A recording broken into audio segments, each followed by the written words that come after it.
I thought, I have an hour. The screen time thing is helpful in letting you know what you're spending all your time on. Yeah, I get sometimes it makes you feel a little guilty though, right? Or it says rewards you. It's like down 44% from last week. I know, and then it's like for a total of 8 hours. I'm kidding. I'm hours. still winning. You're like, Still winning. I spent at least a day on my phone. I was such an asshole last week, though. Not this week. All right, you guys are up. Questions, fire away. You have a good one that we came up with. So Lay it on me. we were talking a little bit about this before, but in terms of adding extra workouts to a CrossFit regimen, should you do it? Are there benefits? What are the benefits? What kind of workouts would you suggest? So I always like to say work backwards from like what your goal is. So like just like you'd quote unquote reverse engineer a solution to a problem outside the gym, same thing with like inside the gym. Like what's your goal? Like that's number one, right? So if let's just say weight loss, because that's like a common one, right? So my goal is to lose X number of pounds. What am I doing to get there? Well, have you taken care of everything else before you start considering that, right? So how often am I working out? Am I working out 3 or 4 times a week?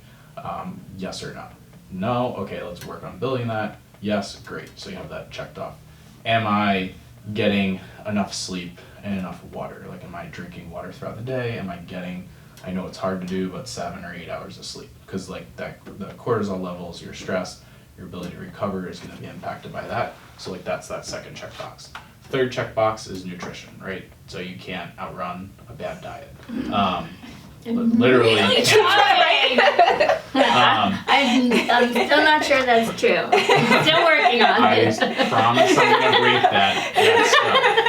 Yes. So am I? How's my nutrition? What does that look like? Have I dialed that in to the degree I want to?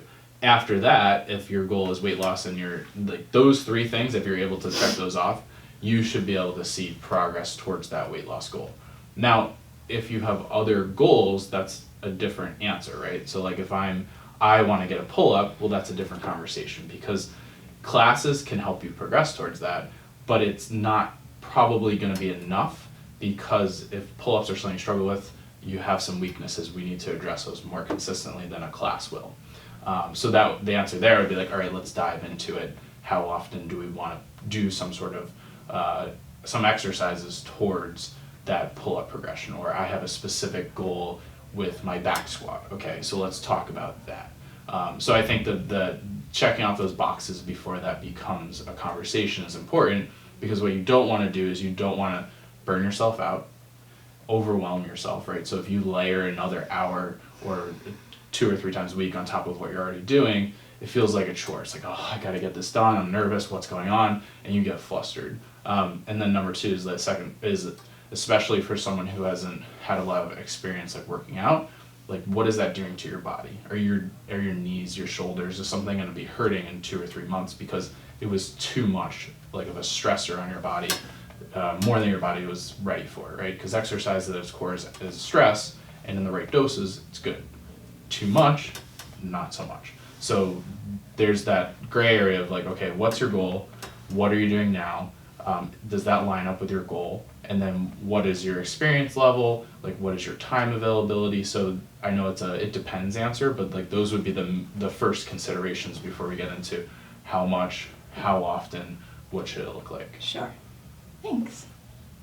Any follow-ups on that? Like is that because I know that's like broad yeah. So all of that is really helpful. I think specifically in terms of adding in a cardio. So adding in either going for a run after class or substituting a day of, if we're working out 5 days a week at the gym, would it be beneficial for us to do 4 days a week and then run one day, run for an hour one day, or even come in and row or bike or do something to supplement the cardio? Because, a workout like today's was heavy in cardio. A workout like Wednesday's was not. So I think part of it, again, goes back to like, what's my goal? Is my goal to run a 5K and train for a 5K or a 10K? or what is the Falmouth, right? Yeah. Is that what you guys are doing? So like, okay, is my goal to train Your towards that? crazy friend convinced you to do a 7-mile road For race example. in the middle of August.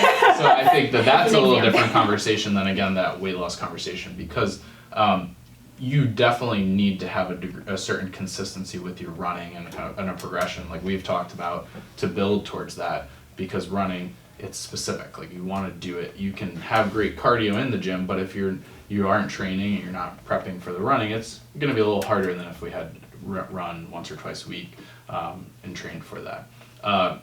However, I think the area where there's sometimes confusion is what's the outcome, or what's the stimulus that happens in my body from cardio versus intervals versus strength training. Because strength training, especially for anyone who has a decent degree of experience and they're working with weights that are challenging, has this very similar, it causes a similar response in your body to interval training. They both keep your metabolism high, they keep your body burning calories for a longer period of time. The strength training obviously maintains muscle mass and strength and builds bone density, and has what we call, both of those have what we call an anabolic effect. So it stimulates your body, it causes your body to produce more HGH, not like steroids HGH, but like natural hormones that help your body, versus cardio, which is very valuable, like long, slow distance cardio is important for cardiorespiratory health, getting the blood flowing, building endurance, but it also, in too much of it, can have what we call a catabolic effect. So it causes muscle breakdown. It can cause your body, too much of it, if you've ever, been that person at the gym or seen someone at the gym who's like always on the treadmill or they're always on the elliptical, and they like always are like, if you've ever talked to them, like, yeah, I can't lose that last 10 pounds. It's because they're most likely combining that type of training with like really, really low calories, so like a high caloric deficit, and their body's in starvation mode. So it's not to say that cardio isn't good for you. It is, but just like a lot of things, it's like, what's the dose? And not undervaluing the strength training, because strength training isn't just about getting stronger. It's about how does it affect my muscle mass, so helps you maintain muscle mass.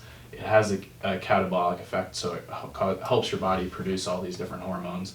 And then also, since you've expended a lot of energy, you're going to be burning a lot of calories after the strength training. So not to undervalue that.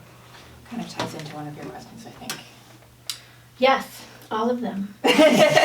So many Just now. answer Which everything. direction? How many should I be saving for future episodes?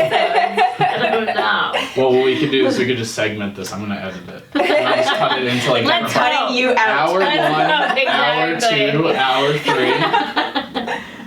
3. We're back. My beard's gonna be out. We're back.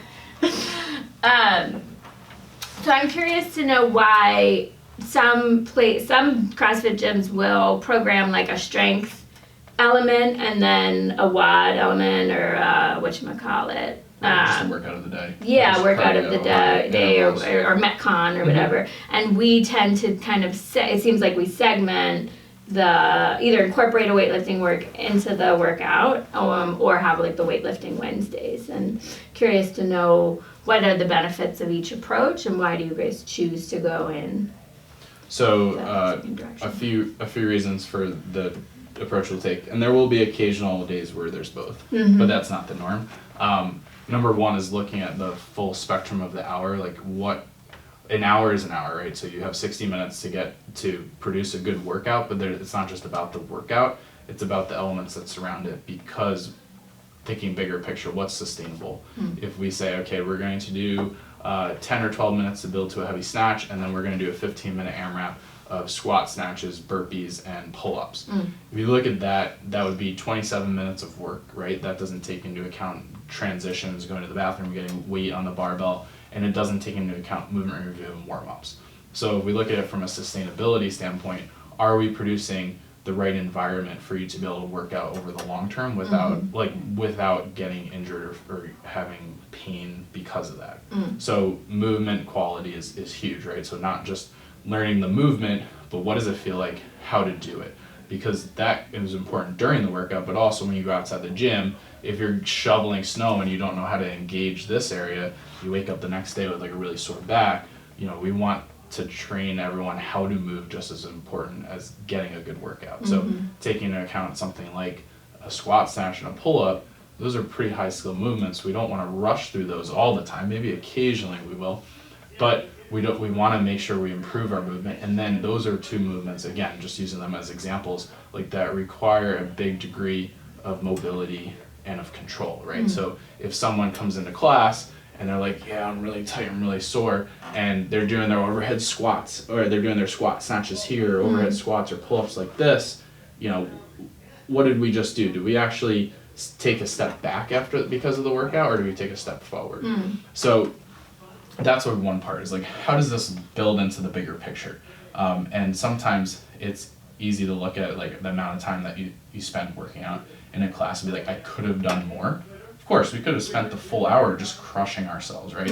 And then, if that's something we do over time, though, what happens? So our joints achy, our stress levels through the roof, because, let's be honest, who in here can go home, not have to worry about any other responsibilities, get plenty of sleep, spend every hour that they're awake prepping their meals? We have all other layers of stress in our life, and if this isn't a huge stressor on top of that, that's where we can get into a point of like injury or like a hormonal imbalance. So like this is a small part of what we're doing in our everyday life. So that's one part, is like, are we stepping forward in the long term, or are we stepping back? And then part two is like, if you look into the intensity component, so let's take a strength followed by a Metcon. Let's say we did heavy back squats, 5 sets of 5. If you worked at your true capacity on those, your ability to push hard in a Metcon is going to be substantially impacted, right? Because a 5x5 back squat at the right weight will take a lot out of you. Yeah. So we've gotten the strength work done, but most likely if we have those both in the same class with a quality warm-up, with a quality movement review, how much time do we honestly have to do a 5x5 back squat? Yeah. Probably not enough. By the time, if you were to take time and do that without a class, by the time you've warmed up, you've hit those 5 sets with enough rest time, that could take someone who's experienced 30 to 45 minutes easy, right? So let's say we compress that to 15 minutes. All right, so we probably weren't working with as much weight, or we didn't get enough rest. Maybe our movement quality was off, but we still, quote unquote, got a good strength session. Maybe it wasn't great, but it was good. Then we carry that over into a workout, we're already tired. When we're tired, our muscles are fatigued, we can't get the heart rate as high, we can't get the intensity that we're looking for. Especially, intensity has an impact on the results that happen, not just aesthetically, but at a more cellular level. So I read a study recently that talked about, it compared interval training, so very high heart rate training, resistance training, so strength training, and then what they called continuous training. So think like you're doing a Metcon, but at a very slow rate, like 60 or 70% effort. What did Kevin call those? The pacing workout, the map ones, yeah, like that. Yeah, I would say similar to that. They didn't use examples exactly of what it was, but it sounded like it was like about 70% effort. And they compared like the outcomes that happened from it on a cellular level. So, and with respect to your body's ability to replicate RNA, mRNA, so your ribonucleic acid, I think that's the right term, right? So that your prescription of that, different type of like epigenetic effects, so like your body's your gene signaling essentially, and there are a few other ones with respect to, I think they talked about muscle mass and lean mass. Basically, each different type of training had a different effect. And like the one with the high VO2 max had a certain effect, so you're working at like 90% plus effort. The resistance training had a certain effect, and that combined training had a certain effect. So the workout that we get has an impact on our body, not just aesthetically or strength-wise, but also at that smaller cellular level. So if we're like, hey, look, our goal is to crush ourselves today, do like a workout that's almost like max effort. Take today's, for example, like 5-minute intervals, 5 minutes of rest, but you've done a heavy strength session before. it's hard to do that. Mm-hmm. So it's, those would be the main components that feed into that. It's like, okay, where does this is just a tiny snapshot, like it's a grain of sand on a beach, like this workout and the rest of our life and then all of our workouts.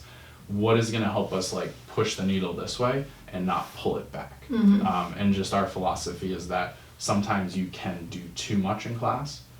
You can rush through the strength to get to the conditioning, or you can do the conditioning while fatigued. And then, you know, we can get into a whole host of conversations. Like, let's say you do a strength and you're super fatigued, and then you try to go do a high skill movement with more fatigue, right? It's like, how's your movement quality going to be? Are your knees going to ache? Are your shoulders going to ache? So there will be times that we work that, we'll do that occasionally, but it's not just generally not the means that we follow.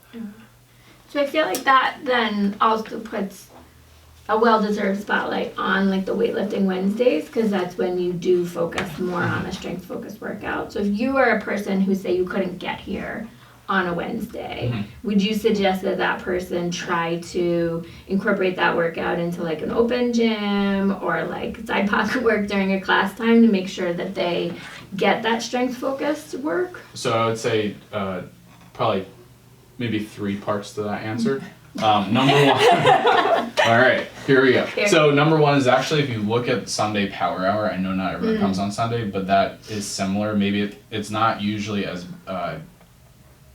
big of movements, not like deadlifts and back squats, but there's like a lot of what we'll call like functional bodybuilding movements, so movements that target and isolate different muscle groups. And if, again, you take the same approach to that as you do to something like a heavy back squat, you will create that stimulus in your body that we're looking to elicit. So that's part one, is like, okay, we do have at least 2 days, and then here and there we'll incorporate a third day where there might be a strength element, like build to a heavy bench press after the workout, right? That's still strength. Maybe it's a little bit under fatigue, but it's strength nonetheless. The second part of that answer would be, if you know that Wednesday or Sunday is not happening and you really want to prioritize your strength, focus on one of the accessory elements from the mobility and accessory. So whether that's upper, lower, or midline, prioritize working on that and don't undervalue it, right? So it's very easy to do, let's say if in the accessory that we have programmed single arm strict press, you could either do this for 10 reps or you could challenge yourself for 10 reps, right? It's gonna have a similar outcome. Again, maybe we're not working with a barbell, we're working with a dumbbell, but resistance is resistance. It's still gonna create the same outcome. So prioritizing whether it's lower or upper on that. Or this, like, don't you have optional strength? Yeah, the optional strength, and that's one of the reasons why we started incorporating that too, is because we know that, you know, some of us just want to lift a barbell occasionally, or we want to sit on a rower and do some conditioning after our weightlifting. So those Definitely what you want to do. Or run. So that's why we incorporated that as well, is like to give you the option. Okay, I do want to focus on my strength. I might not get here on a Wednesday. We generally have the accessory mobility, at least mobility twice a week. So that's 2 times a week that you have an option in addition to Sunday and Wednesday. And then, like you said, if you do have time to come in during the week for open gym or on Sunday open gym, either it's making something